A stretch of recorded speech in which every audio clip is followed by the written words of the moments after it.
Kylian Mbappe could have never played football if he grew up in the U.S., in my opinion. Being from the States, you have to learn how things are over there because MLS is much different than the Premier League, and you're almost stepping into a different realm. With the 2026 World Cup coming here and a new generation of fans start to become to discover the game, there's no telling where the game's going to be 10, 15, 20 years. One game changed my life, and that's all it ever takes. MLS isn't a league. It's one club with different teams. What do you mean by that? MLS is a single entity. So the owners are really more, no one owns a separate team. They all have to make decisions together. So it's unlike even the NFL, for instance. Say Jerry Jones, he is responsible for the Dallas Cowboys.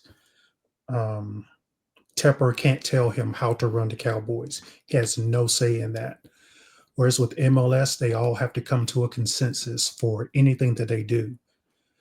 Even if you look at their websites, every team looks the same, just different colors and a logo. So I imagine it does bring some uniformity to it, but it's just all one thing. So that's how they have to rock with it, basically. It's an important part of this book, and I think we will unpack that. We'll talk more about it. I think a lot of fans are probably aware by now, but I think it's a great way to frame it for those who aren't. And another gem I think I found in this book: owning a sports team does not give you the right for your team to exist, nor should you have guaranteed success. And I have my own thoughts about what I feel when I hear that and read that, but I feel like that one hits hard. Mm-hmm. What were you trying to get across to the reader with that one? As you see, I'm a Chelsea fan. Mm-hmm. So, and I'm old school. So I am pre-Abramovich. So of course, with Clear Lake Capital and Blueco coming in, the changes they've made are with the expectation that Chelsea's always going to be in the Premiership. And they've hit some bumps in the road. I think they're still kind of on shaky ground, but there's no guarantees that they're going to stay up. They could get relegated if this all goes wrong. Manchester United is a prime example where they were arguably the best club in the world for a long time. And now the way it's going, a few more losses, and say if Ipswich gets it together all of a sudden, Man United could be going down. So as investors get into buying clubs, it's with that expectation of, especially in the top leagues, they're trying to treat it like it's the NFL or NBA, where we're always going to be at the top. We're always going to make this money. In a Pro-Rel league, that's not the case. If you do bad business and somebody smarter comes along and they get it together, you're just out of luck. So everyone can't kind of sway things. It's kind of, just looking at what Barcelona's going through right now. People, there's some undertones of hey, is Barcelona kind of getting away with some things because they're Barcelona? If it was, say, Real Betis, for instance, would they be getting the same breaks? So, and hence the whole reason the Super League is going to be a thing. So, some would argue that it may be already heading in that direction. I'm inclined to agree with you, George. And guys, look, for those tuning in at home, those two quotes pulled out of a book that I've recently been sent, I'm very thankful for, by the authors, yours truly here on the screen, George Pasley, called A Fan's Dream. And the way that I would summarize this book, I was very careful with my words, and I wrote this down. A fan's dream, from my perspective, a passionate, research-informed exploration of soccer's growth in the United States, and a persuasive argument for adopting a Pro-Rel, otherwise known as a promotion and relegation system, in American soccer. From my perspective, George blends anecdotes, history, market analysis, and comparisons to European and global football cultures to frame his case for why this needs to be implemented. George, first off, man, thank you so much for taking the time to join me on Box to Box. I'm excited to talk about your book. We're going to dive in and we're going to learn all about how you positioned the argument. We've had this debate on Box to Box before. It's nothing new for our Yes. viewers. Mhm. And I think that this is more present online in terms of conversation and debate more than it's ever been due to what has taken place in recent history with Mhm. USL, between USL, MLS. And there's so much back and forth. It's such a divisive topic. But before we get to Yes. any of those things, let's just answer the question that every guest is answering on Box to Box. Start there and kind of work our way into the book from that point. George, just so everyone can learn a little bit more about you, who are you today? Today, I am a techie. I actually work in tech in the sports industry, and I actually deal more with NFL at the moment. But I am a almost a lifelong soccer fan, even more so in the last 20 or so years. But I just see the potential for the sport in this country. And really, the reason I wrote the book was the conversations that I was seeing about Pro-Rel. I felt people were not connecting the dots where, yes, we want Pro-Rel, but it's really an open system that we need to be moving towards. So I wanted to lay out all the things related to that. And these are the questions that we need to ask. And basically, my opinion on, hey, this is how we can do it. But I really want to throw the ideas out there and just get the conversation started, really to get people to think a different way about all of this. Like, we don't have to follow the NFL or NBA. Soccer is a global sport. The US is not the best country in that sport. We do not have a monopoly on talent. So we have to adjust how we do things accordingly. And we're in one of the largest soccer countries, just landmass in the world. We have to take those types of things into consideration. Um, I agree. I but agree wholeheartedly. I have some key themes here that I kind of outlined from your book. Mhm, And there's a number of them, but I like the way the book was laid out and what I was able to extract from it in terms of just these overarching themes that I think you really hit home on several times. mhm, Um, from beginning to end, the first was, I think, your journey. That's really where I want to start, right? okay, When you think about how you adopted soccer fandom, right? You mentioned even just then, almost a lifelong fan. So you've been following mm, this game for quite some time right, from childhood to discovering the European leagues, all through the lens. And I think this is a very common tale, right? Discovering it through something like FIFA, right? mhm, Which I can't tell you the sheer amount of countless hours I've spent throughout my childhood, throughout even into my yes, adulthood. Some of the best years I've had were playing that game against friends online, whatever the case may be. So when you think about, let's just kind of starting there as a for instance, um, do you think gaming has become and again touch on just what stood out about FIFA specifically for you, but do you really think gaming has become this underrated educational tool when it comes to fan development? yes. In my book, I talk about just my journey, and once I got into video game, well, the reason I started working in tech was I originally wanted to be a games programmer. So, Nice. um, playing soccer simulations and then FIFA, I just grew to love the game more and just learn about the game more. I think I talk about how once FIFA released the version with Pro-Rel, that changed my whole perspective because then I always played with Chelsea, but now I could pick a championship, a League One or a League Two team and get promoted up. As okay, what's that about? And so that's how I learned more about just how the pyramid works. I think I mentioned South End United was one of the clubs that I played with. So I'm a big Robert Earnshaw fan because of that. That's awesome, And by the way. then once a later version, I think South End wasn't ended. And I knew they got relegated or figured that, but had no idea where they went until I saw Welcome to Wrexham and saw that in the National League, that's what the South End United was. Then it's like, oh, wait a minute. It goes much deeper. So that was a whole new thing, and started learning about those lower levels. And even now, I follow a team. I think they're in the 10th level 10 called Hackney Wick.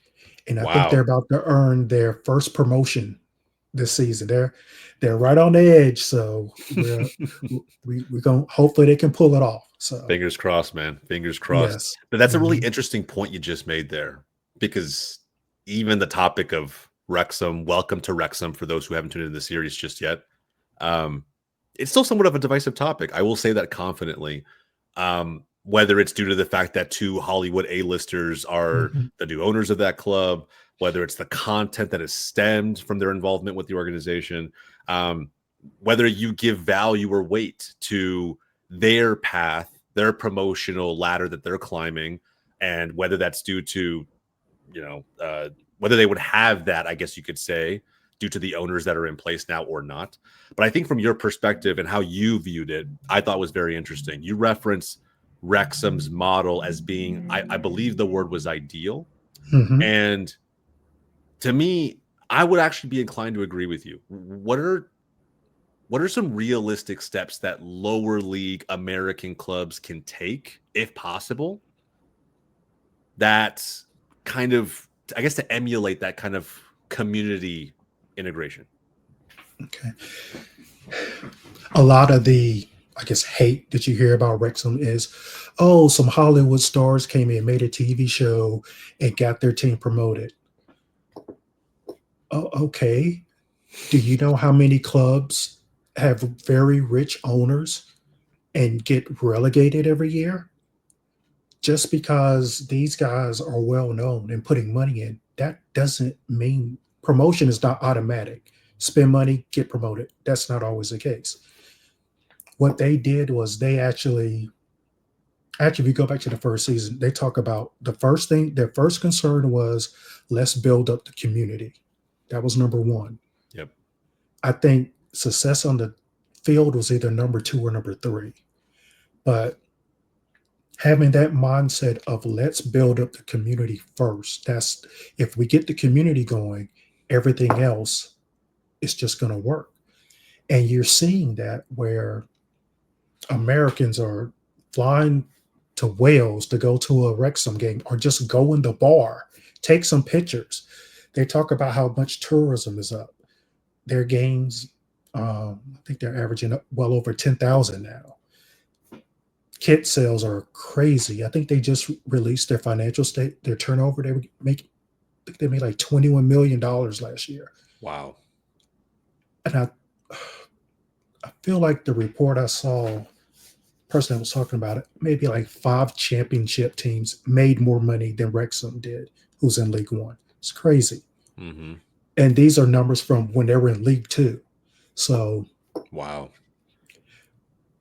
add money, be successful is just not guaranteed. You have to care. You have to put that passion into it. I think in the book, there was a quote where either Rob or Ryan were talking about how much they loved this game, but they hated it because they loved it. And it was such an emotional roller coaster. But that's what fandom in a club can just bring. I think unfortunately you don't see a lot of owners that have that same passion for their club. It's more of I'm investing money, I'm going to raise the value. If we do well on the field, let's just stay good enough, long as that money keeps coming in. Sure. Where Yeah. they want to do more. And you see that with lower division teams here. I think I referenced Annapolis Blues, how they're averaging around 7,500 fans per game. and I think they were in NPSL at the time. That is unheard of. That will put them in a top 10 in the USL championship with that attendance. Um, and they're arguably two divisions lower. So what are they doing? From the outside, it looks like they have tapped into the community. They've displayed that passion. They've become relevant. That is what owners that want to succeed need to do. I In my agree. opinion, of course. Yeah, no, I agree. There's some interesting figures out there, right? Not just in terms of attendance, but I think revenue is probably what stands out. I mean, think about it, right? America being as capitalist of a country as it is, that seems to be what drives the needle, whether that's in reality or even mentally for fans when they think about what the pros and cons of implementing an open system based on sporting merit with the lure of promotion relegation. So, from your perspective, what are some underrated economic benefits of Pro-Rel or even just the open system for lower division US clubs that don't really get discussed all that often? One thing, I think it forces you to tap into your community. USL talks about how they're more hyper local, which I think is a very good thing. I know the J League, for instance, their whole motto is they wanted to go to the smaller towns in order to establish clubs. So tapping into that community, becoming involved is a big key because of your involvement, the sponsors, of course, can come in. But as you move up that table, get more successful, your brand awareness grows. It can go from regionally to even nationwide, and those sponsors can follow along with you. So, to me, starting from the bottom and working your way up just has almost an unlimited potential. But that passion has to come in. You have to care. You have to make it relevant to not only has it relevance for the owner, but you have to make it relevant to your community. That relevance, I think, just drives revenue. So if I care, I'm going to spend money. So Yeah, and not even just spend money, and not even just getting fans and patrons locally to spend money. That's one thing, right? Obviously, mhm, a rising tide raises all ships on that front. But then you think about maybe the second layer of benefit, which, from my perspective, I always think to there's so many small towns, small communities in this country mhm, where, from a competitive soccer standpoint, they're considered to be small markets, right? right. The most competitive markets are probably some of the bigger ones, Southern Cal, Mhm, New York on the East Coast, North Texas. Like, there's just these youth soccer markets that have always been relevant. However, not many other markets get mentioned. And I think when you think about the money that could be spent by becoming, as you put it, hyper local, there's a lot of benefit to that economically, but I think there's also a lot of benefit to it from a youth talent development standpoint, right? yes. And the youth seeing a pathway from them playing in a local rec league to maybe for their local youth club to then maybe seeing a path into the professional ranks again there locally, right? Mhm, So with all of this said, what I found interesting about a fan's dream was you raised real concerns about MLS's control over youth soccer, specifically data. mhm. What model would you propose to decentralize that youth talent development? 'Cause I agree with you. And just to put a story behind this while you think on that for a second. When I moved to Seattle, I lived in Seattle, Washington for a period of about 6 to 7 years, not too long ago. I moved there back in 2016. I came back to Texas in 2022. Um, Okay. and so when I moved out there, one of the immediate opportunities that I saw, because I loved the landscape and how open and, again, decentralized it really feels down in North Texas. If I want to start a club, I can start one. There's not really any barrier to that. Mhm, In Washington State, that is not the case. I basically was pigeonholed to starting a team and then taking that team to one of the 4 big clubs in the metro area of Seattle in order to compete. There was no other way to do it. I was not allowed to register a brand new club if I lived within the city of Seattle. And I think even beyond that, right? Not just Seattle, but other neighboring towns, there was no way to make that possible. So that's the immediate real life story example that I thought of as I kind of dissected what you put together in the book. Hmm. So when you think about how we go about removing those constraints and opening it up so that we get the best version of a youth talent and development system, what would that look like from your standpoint? In my research, I looked at England, and I basically found out that if I wanted to today, I could fly over to England. $5,000 isn't what I would need to spend, and I could start a club, and we could start playing next fall. Now, granted, there's some other things like I have to find a field, I have to get home and away kits, I have to have, I think, a treasurer and a secretary on my board, so to speak. Mm-hmm. But nothing stops me from starting a new club. So taking that to the youth level, we have easily 10,000 youth clubs across the nation. But when you mentioned MLS, so I'm right outside Charlotte, Charlotte FC, and they are part of, I think I mentioned MLS Next Pro has around 12,000 youth in it total. Mm-hmm. Charlotte Independence runs the youth organizations for about 5 or 6 cities in the area. They have 12,000 youth alone. That's just Charlotte Independence in Charlotte. Wow. So, and that's like 6 or 7 towns in the Charlotte area. So, how many other youth are in that Metro Atlanta area? Because the town I'm from, Clover, which is in York County, they have a youth system. My great nephew plays in it. But here in Rock Hill, Charlotte Independence runs it. But I think Fort Mill is independent. Tega K is Charlotte Independence. But there's all these other teams. So if the only pathway that people think of is MLS Next Pro with Charlotte FC, what are the odds that you're going to get into that? Whereas you have all these other clubs that you can play with. So if that's open for any youth, and now there's a pathway up because now we have Pro-Rel with an open system, the odds are my great nephew, if he becomes a soccer star, he can look and say, oh, I can go play with such and such club, and I can move up that way. Now, I think what's going to happen is you have some of these mega youth clubs that if Pro-Rel happens, they can't function the way they normally do. You can't control 30,000 youth and deal with Pro-Rel, because why is my child going to be in your system when I can go over here and they're going to get more personalized training and there's a natural pathway? They're not competing with 30,000 other youth. They may be competing with 20.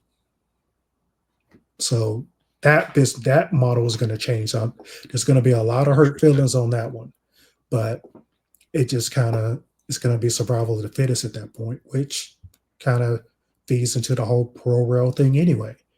Either you do good business or not.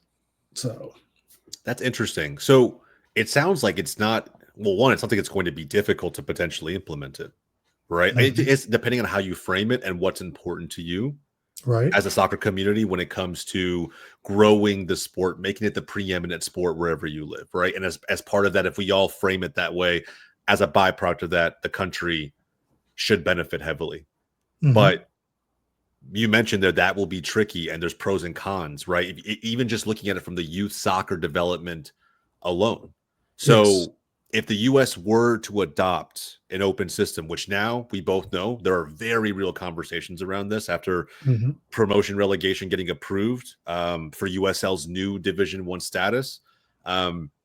If if the US were to implement this open system, what's the ideal rollout plan? Like, how do we figure out a way to minimize the amount of negative impact across the broader soccer ecosystem in America?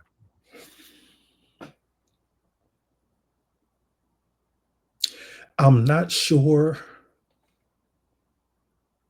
we can. Is I think unfortunately, just like if you want to make an omelet, you're gonna have to break some eggs because of how our closed systems have created these ecosystems throughout.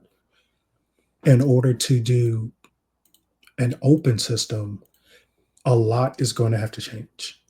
You can't run it the same way you have in the past. It Who stands to lose the most? I think offhand, I would say a lot of these youth organizations, just because they built business models based on pay to play, basically having a number of youth. I take that back. Those that can't adapt are going to lose. There are others that will embrace this because now I don't have to deal with little Jimmy's parents anymore because they paid me $5,000 so they want him to play, and Jimmy's not good. Jimmy might want to go take up basketball or football or something or some other sport. Mm-hmm. So now with an open system, they can get that funding from sponsors and they can establish a senior team and they can have their youth as they age out, they can move up also.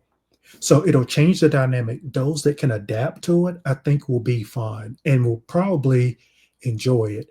I think I feel a lot of coaches will prefer not having to go to parents and basically beg for money. To be able to get that from sponsors and do it that way, where they can actually concentrate on the best, I think they'll be fine. Now, I think a lot of coaches are going to get exposed also because, just having the kids go kick around because I have an A license, that may not do it anymore. So, I agree with that wholeheartedly. And I think when you mentioned what some clubs will have to do, right? Go out, find other ways of getting that funding, right? mhm, Sponsors, whatever the case may be. But I think when you said that, to play devil's advocate here, I really feel like there are more than a few markets out there who don't have a plethora of sponsors to go after. They live mhm. in a part of the country that is a little more remote, but they want to bring accessibility to the world's game to their community, to their market, and there's already maybe sort of an established blueprint for doing that, especially for those I call them fragile, maybe, right? Fragile lower league clubs or youth Mhm. clubs at that level. So, I mean, when you think about how we go about turning everything on its head, implementing an open system, because that's really what it will be, is turning everything on its head. Do you not feel that's a real risk to introduce Pro-Rel and potentially destabilize these already fragile lower league clubs? And if that is a risk, which I feel it is it for the greater good? Do we just have to accept that, or is there any way to mitigate that risk? Okay. First, I just want to throw something out as far as youth. I don't think pay to play will completely go away. Mm, There's a gonna. I feel that will always be in place.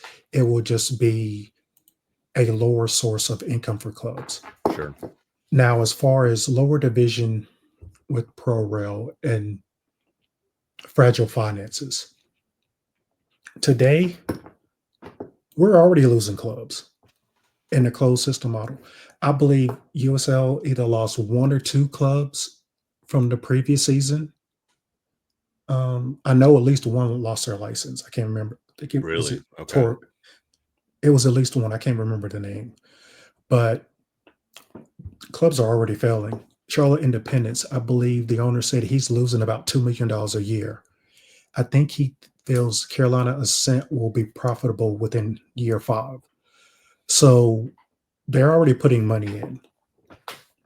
Now, the good thing about USL is they depend more on game attendance than broadcasting. So that's a good thing. So even once they do Pro-Rel, they get relegated. It's not going to be that big of a financial hit from that perspective. But one thing I would like to see is kind of like in Europe, where you have to do financial reporting and that information is available. So, say if you want to find out, well, what's San Antonio FC like, what their finances look at, Hmm. you could fill out a request so you could get that information, at least a high level of where they are. Um, Yeah, valuations uh, are mhm, open information. right. There's even for MLS, right? Like I've seen some Mhm, fans who just simply buy into on the timeline, right? Social media. They just hear a number get thrown out by somebody, they take it verbatim, whether that's accurate or not knowing that all this information is pretty public. right. Well, MLS is a little different. They hide it. Now, I have come across like some Forbes information. So you kind of take that with a grain of salt. I know, of course, there's always that Twitter argument.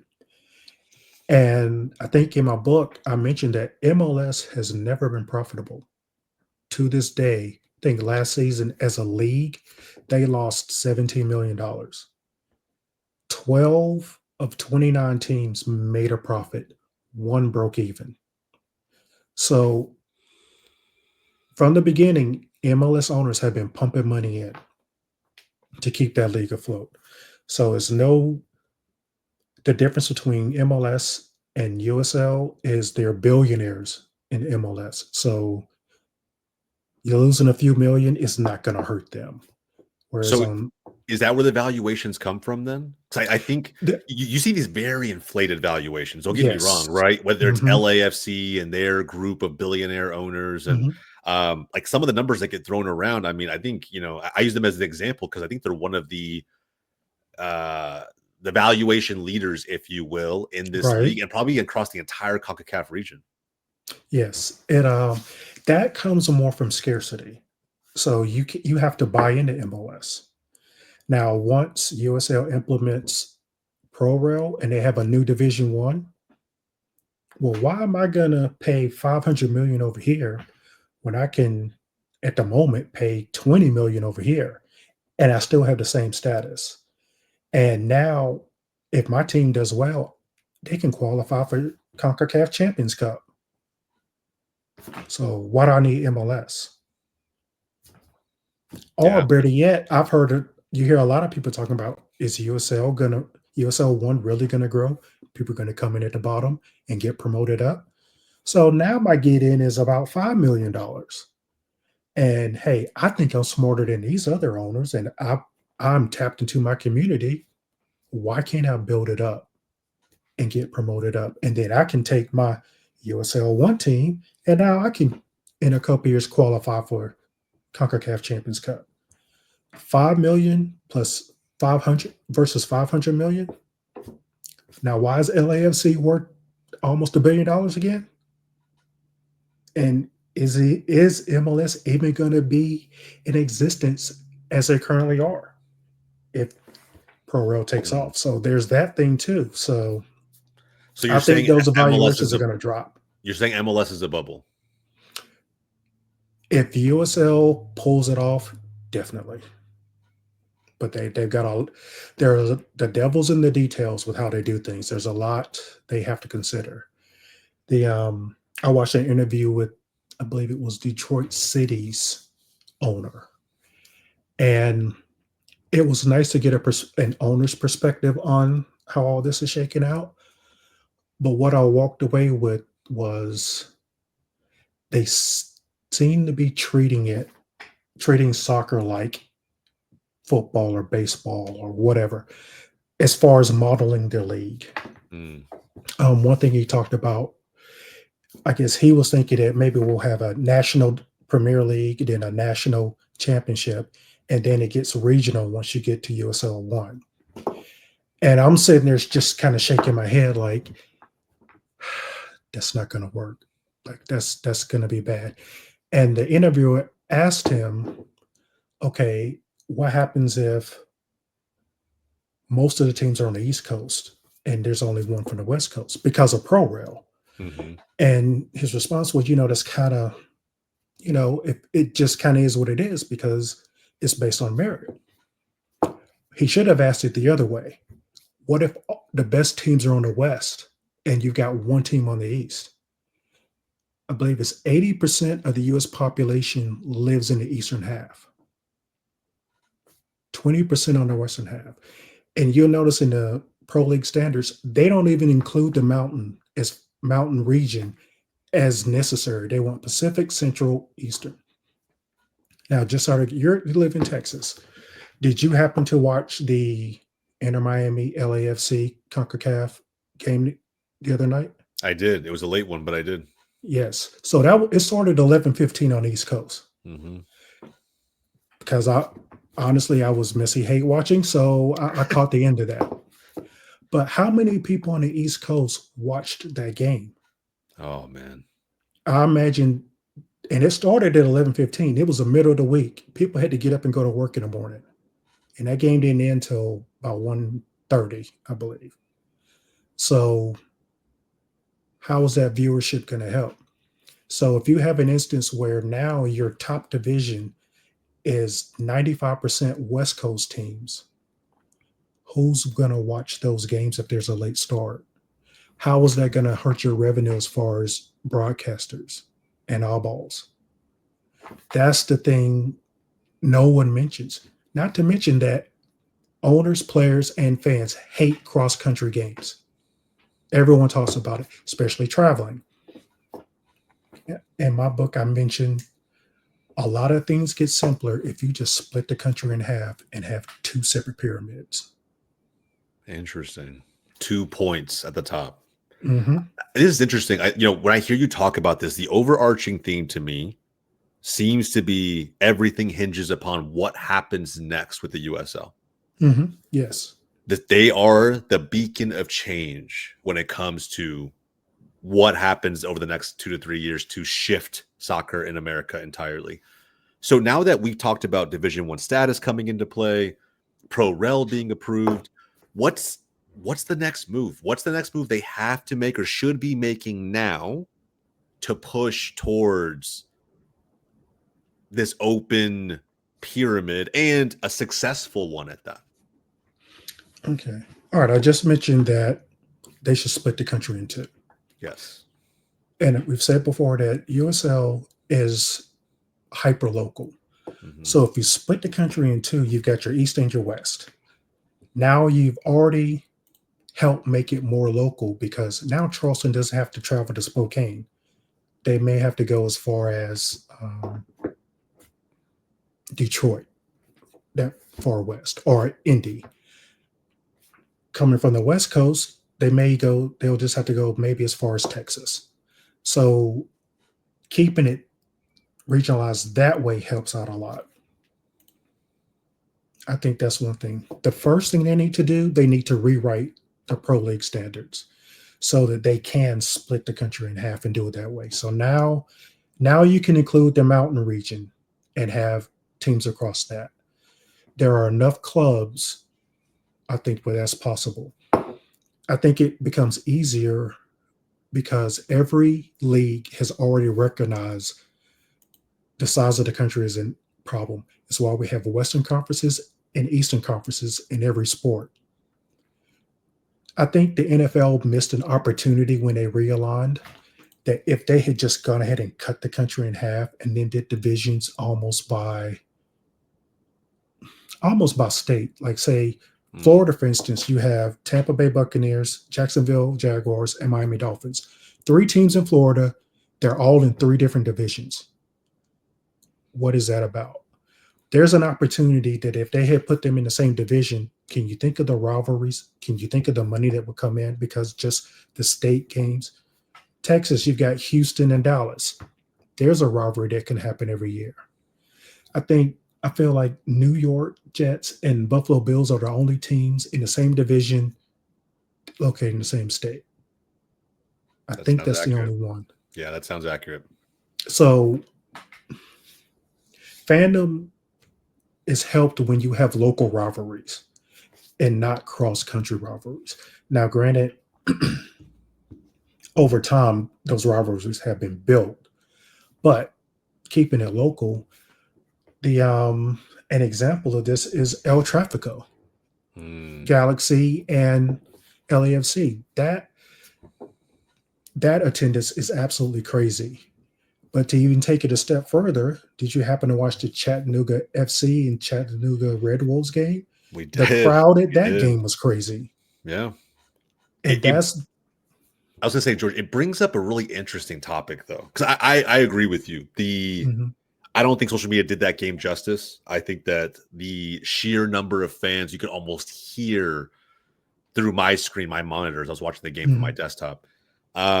It felt electric, and then on top of that, right, the flag stamp at the end to almost cement some sort of rivalry and mhm, breaking up players at the end. Like that's what we want as fans. You right. want to feel like the next time we play, oh, it's so on. I can't wait. Yes. Now, Yes. with that said, that's what I think makes Pro-Rel really appealing to the hardcore fans, the purists, if you will. Those Mhm, like us who've been adopting, following, preaching the beauty of this game since before anyone thought it was quote unquote cool. But I think equally what's also somewhat impressive is that MLS seems to be building up a large and wide base of casual fans. yes. Mhm, And those numbers, whether they're purists or casual, doesn't matter how you look at it, they are in their own right somewhat impressive. Is it risky from your perspective to tailor the league to the most hardcore fans imaginable? Because I do agree that building up fandom and not manufacturing rivalries, but enabling them because they're close in proximity or because they are fighting over some sort of shared territory, that is something that I think does have strong appeal to it.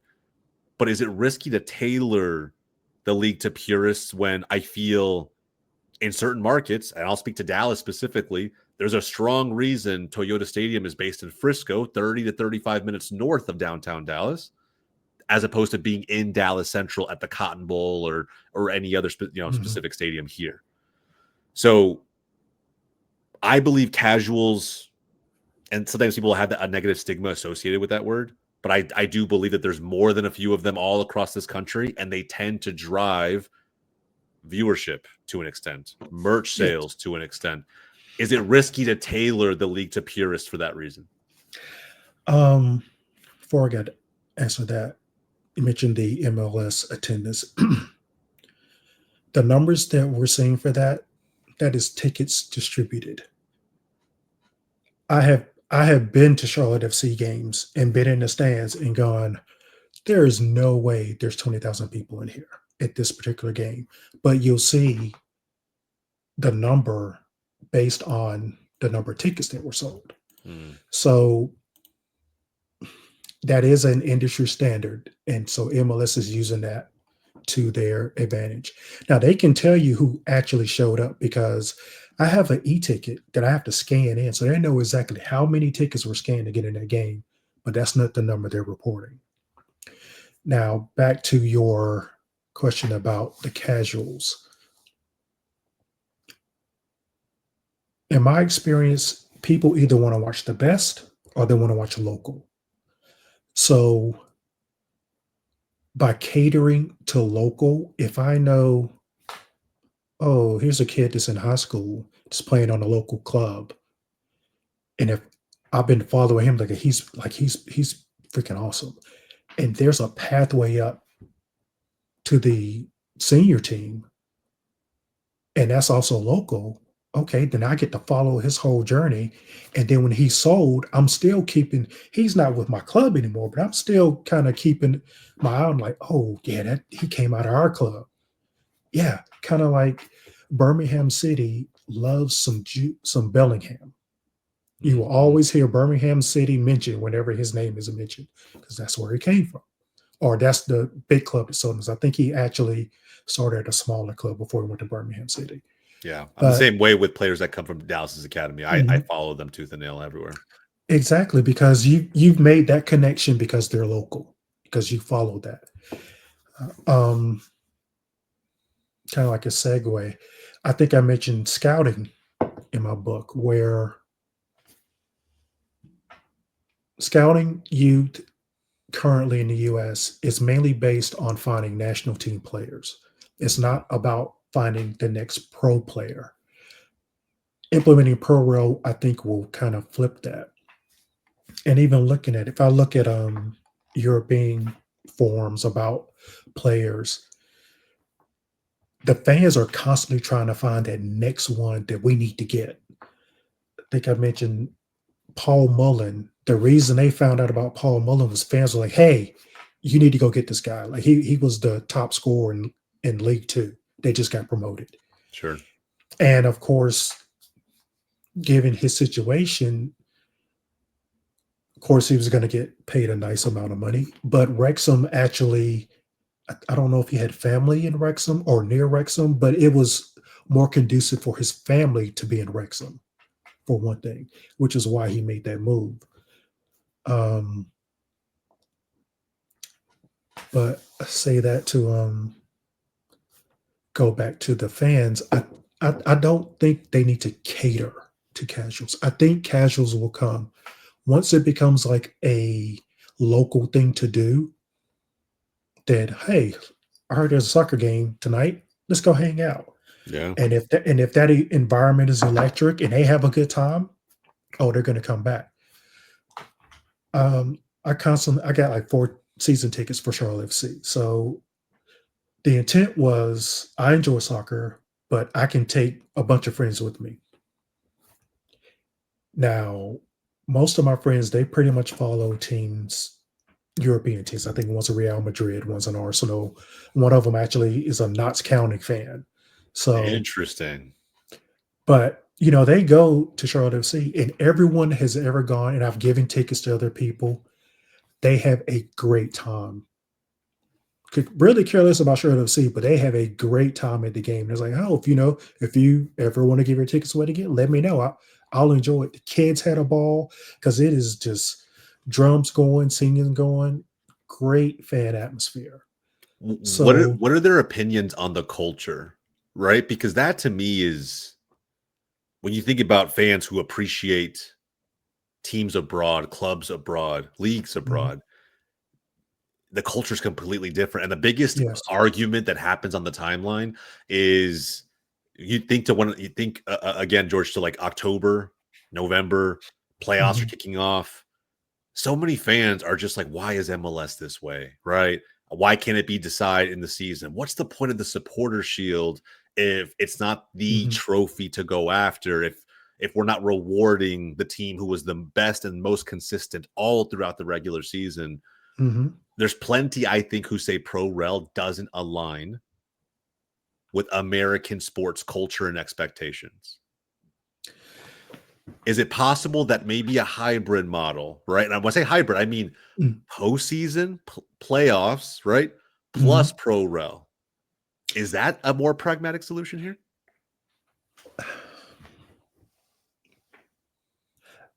If they followed a more typical table structure, and whoever finished top on points wins the league. I think people would be fine with that.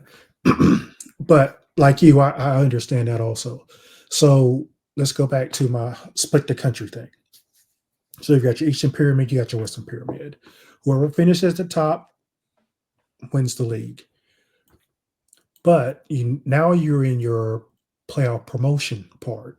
So you've got your lower divisions, they're having their promotion playoffs, which I think will just drive interest and fans because, oh, wait a minute. If my local team wins the promotion playoffs, we get promoted up. Oh yeah, we gotta go. We gotta support. Mm, Or I think I kind of did it similar to the German model where you have a team that's in a higher division. They're also in the playoffs, so they're fighting to stay up. But the lower division getting promoted up, playoffs, promotion playoffs, I think that'll be fine. But at the top, so we've got East and West. I think, and I was kind of flip flop. I can't remember what I actually did in the book, but I may have had it to where now at this point, let's take the top two, and we'll have say a USL Cup or Super Cup or whatever it is we want to call it. mhm. So during those promotion playoffs, you have the top two teams, say maybe first place in East plays second place West, first place West plays second place East. Maybe do home and away. And then whoever wins that does a home and away for a final. So that way you get your playoffs for Yeah. just a separate end of season cup.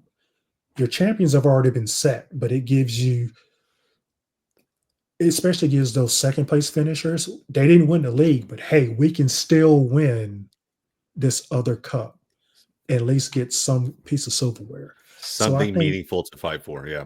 right. So that give now it may just be, it'll be just in the US. Like it's not gonna say qualify you for CONCACAF Champions Cup, but it gives you another piece of silverware that you can actually play for. So, and then tie that into those promotion playoffs. So, say the lower divisions are earlier in the day, in the top divisions they play in the evenings, for instance. So, Okay. but That's I interesting. think there'll be a way to do it. I think so too. I think like it's crazy how often that argument pops up, right? That you can't have both. And MLS, they just find ways to continue to add more to the postseason, right? Year over Mhm. year, letting more teams in.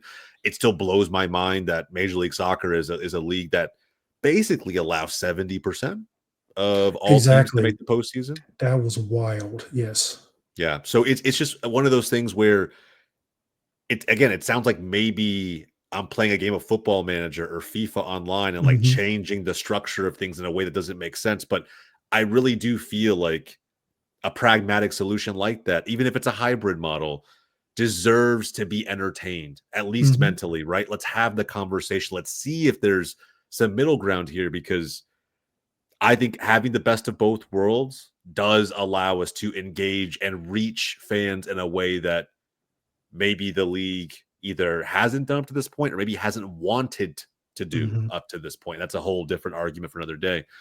I think as we near towards the conclusion of the show today, George, I do want to look ahead. I think it's important, right? Not only to talk about where we've been, what the issues really are, and maybe the first preliminary steps to take. We talked about all of those things today, but I think also, how do we measure what the impact could look like, right? And when I say that, I'm thinking about if the landscape between MLS and USL, let's focus on USL because they have made these very drastic changes in recent history now. Let's say they launch their open pyramid tomorrow. Mhm. How does that change the soccer landscape in the United States 5 years from now? The biggest thing is, I think, let's say it's successful. So they got it going for 5 years. Pro-Rel is going. One, I think the entity of MLS goes away, Mm, but I think the clubs come over. It if you're faced with digging your heels in and probably going out of existence, that 800 million valuation means nothing if you're not playing. You don't have an asset to sell. You just lost all that value. So it will make sense to go ahead and go over. Underneath, you have a lot of people, such as maybe you want to start a club.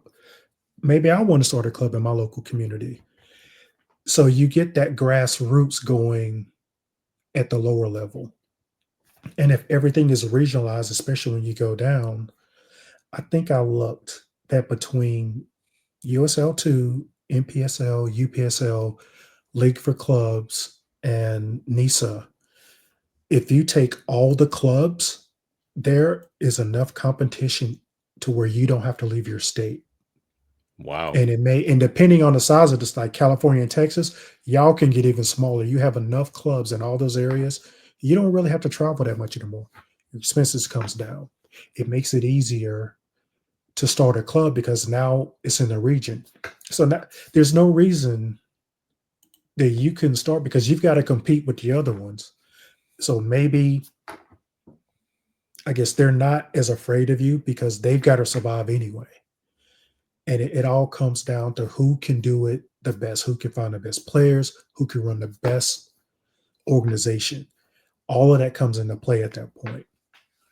But I think what happens is we start to see a shift in sports, say in 5, so say what 2027 is when it starts. So say 2032, by the time the Women's World Cup rolls around, it could be a shift where soccer is becoming the number one sport in this country.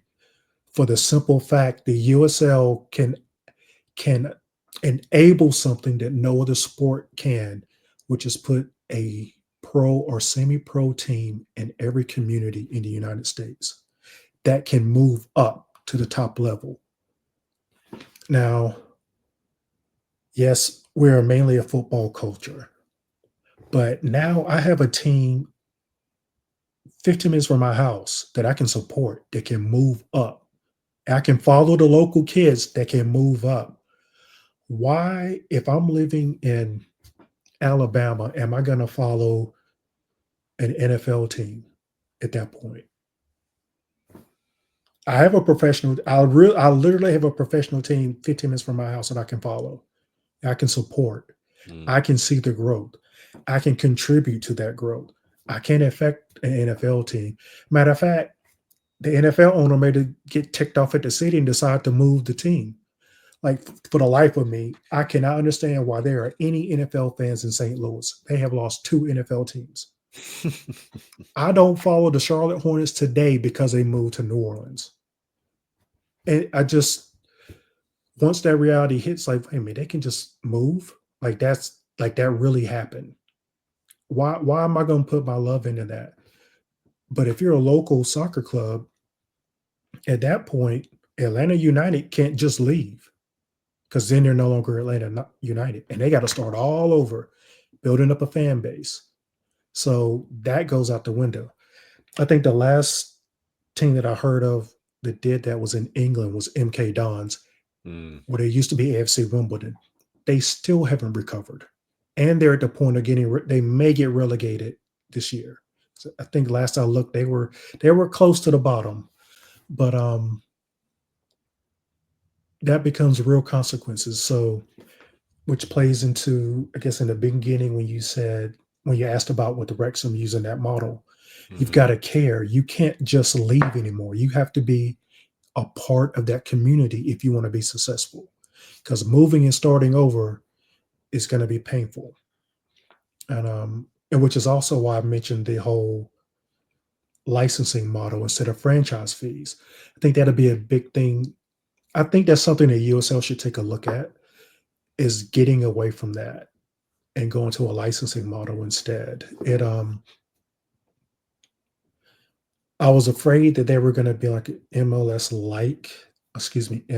light, so to speak, because of the franchise fees. But if they change over to being the authority of professional soccer in the United States, say like the EFL in England or the J League in Japan, if they just become the overseer, the agency for that, I think it really explodes at that point. So now, of course, if you're buying a club, you're going to have to do an owner fitness test. But if you earn your way up, you just pay that yearly license fee. And I know, so I think I'd actually taken that and posted it on a blog. I think it was Beyond the 90. And someone was like, "What? There's no way a club can afford this." And I was like, "You don't know finances of soccer teams, because the numbers I gave are pretty modest. And if a club can't hit these numbers, because I think it was based on attendance and revenue per game, like just an average, if they're not hitting that, they're losing money. They're going to probably go out of business. So they gotta do marketing. They gotta hit streets. They gotta talk to people. They have got to build that foundation in order to be successful. And this gives them a guideline that you've got to meet these goals if you want to be at this level. And of course, it goes up the higher you go. Now, on that part with like PLS, stadium is a big thing. And the owner from Detroit actually brought up an interesting point. He didn't think capacity should play a part. He felt it was the quality of the stadium. And at first I was like, what? But the more I thought about it, I remember reading the English FA, they have a stadium guide. So the field, if you look at the Premier League fields, all of those fields are heated. They have irrigation systems. They have to have a degreed professional on staff to take care of those fields. Like whatever that degree, like horticulture, whatever it is, they have to have a person with that certification to take care of those fields, Mm. which kind of made me laugh when people like up north talk about, oh, if we have winter games. I'm like, well, they have these things called heated fields now. So there's one thing you could do. So there's that. But adding to that, so and then of course there's also always the elephant in the room with the whole flipping of the European schedule. So which I think needs to happen also. Sure, sure. And the owner from Detroit, well, he said he didn't think USL would ever do that. And I was just like, oh, that's not going to go well. It's like you're going to cause so many problems. And I get it, being in Detroit, dealing with winter weather. So I mentioned basically having each division being 16 teams. And the reason I did that was it was enough to where you would play 30 games to make it worthwhile. But now let's say your season starts August 1st and you have to end it by Memorial Day weekend. All game, like the promotion playoffs have to be done by Memorial Day weekend. I think MLS proposed having a winter break just like they do in Germany. I think Japan is going to do the same thing.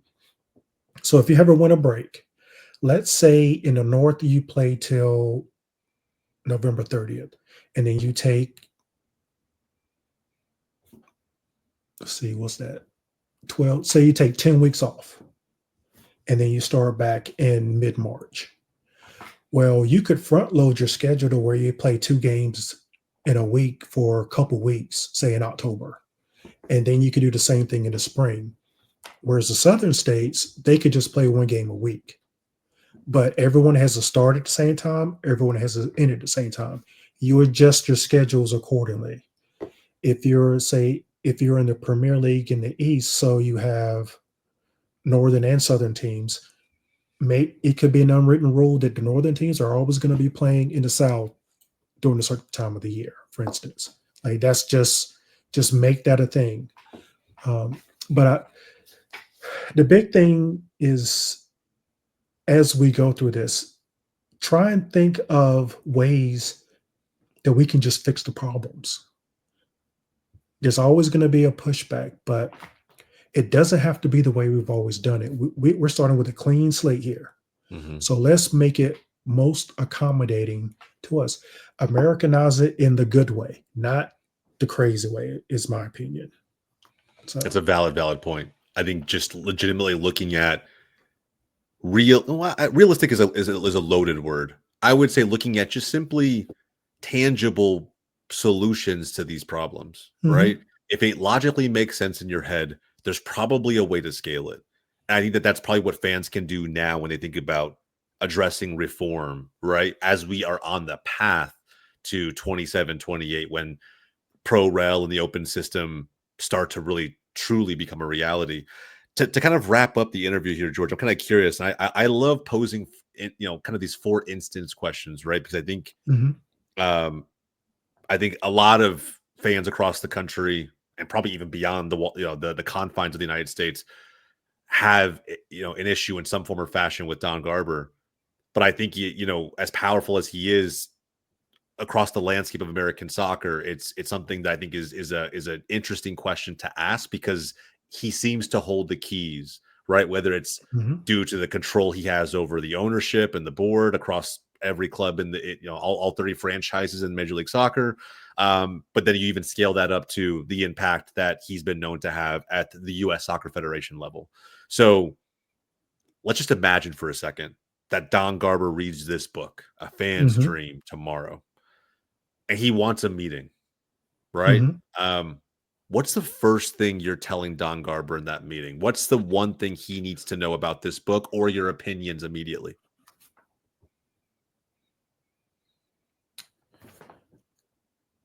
that if someone from USL also reads this book, takes these ideas and implements them, that he may want to talk to the ownership and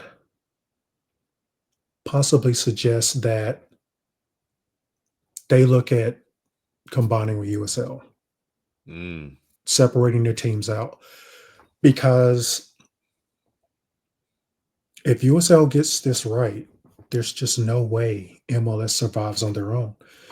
I don't as many fans as MLS has.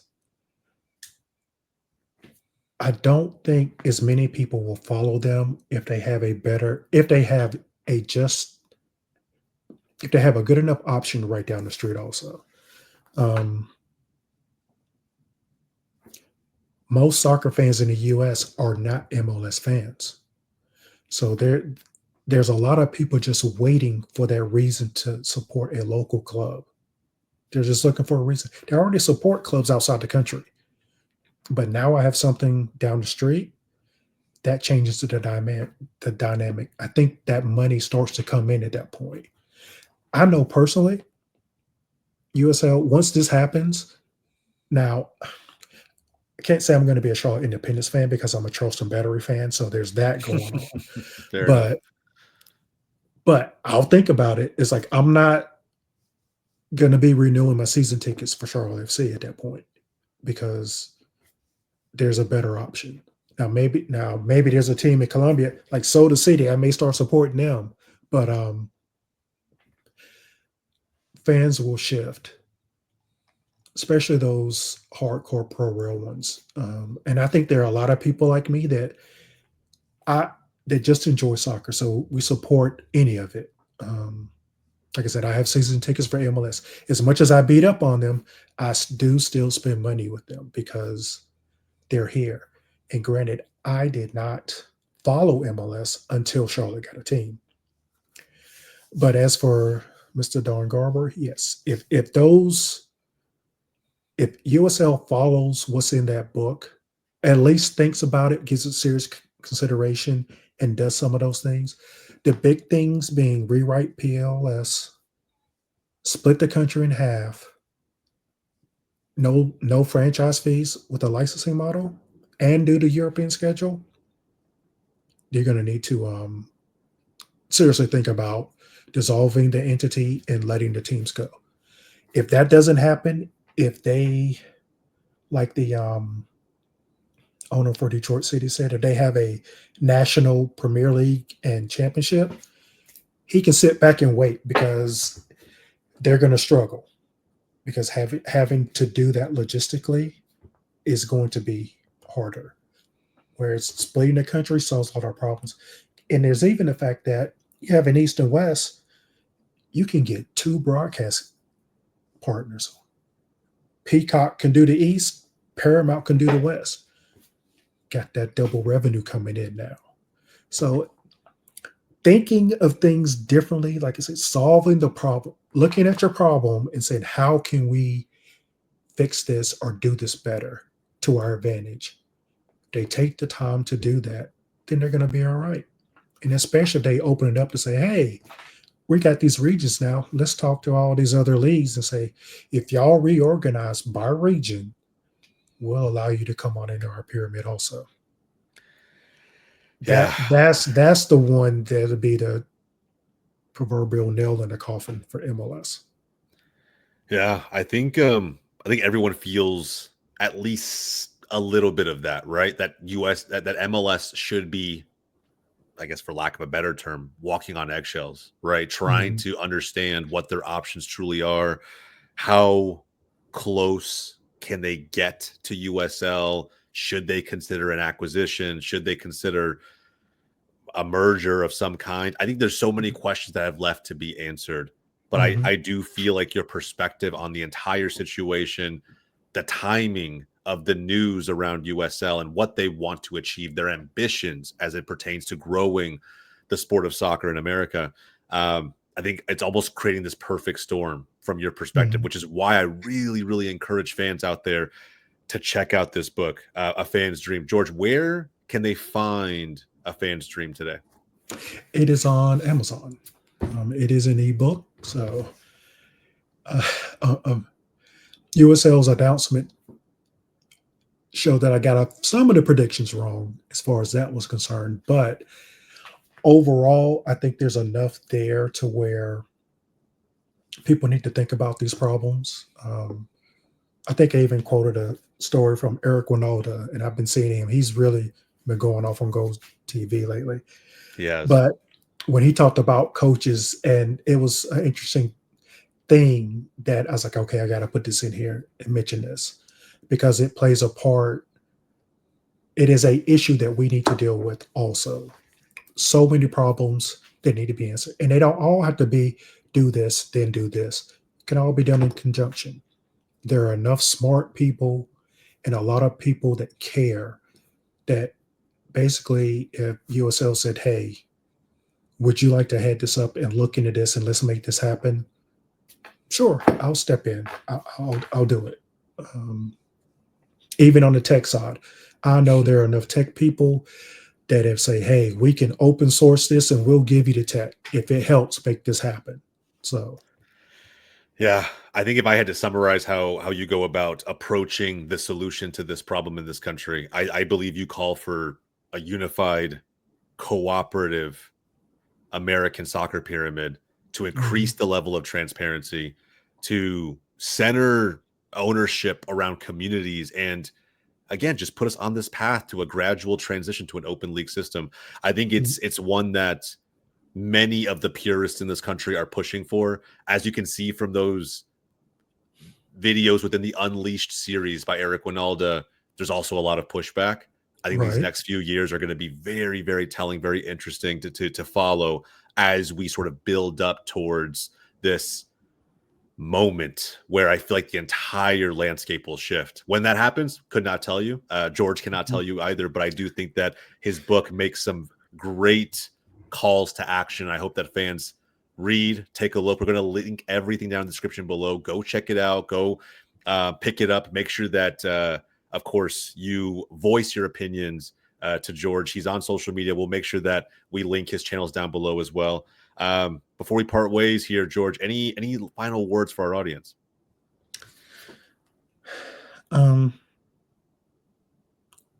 Basically just keep fighting the good fight, make your voices heard, reach out to teams, let them know that this is what you want.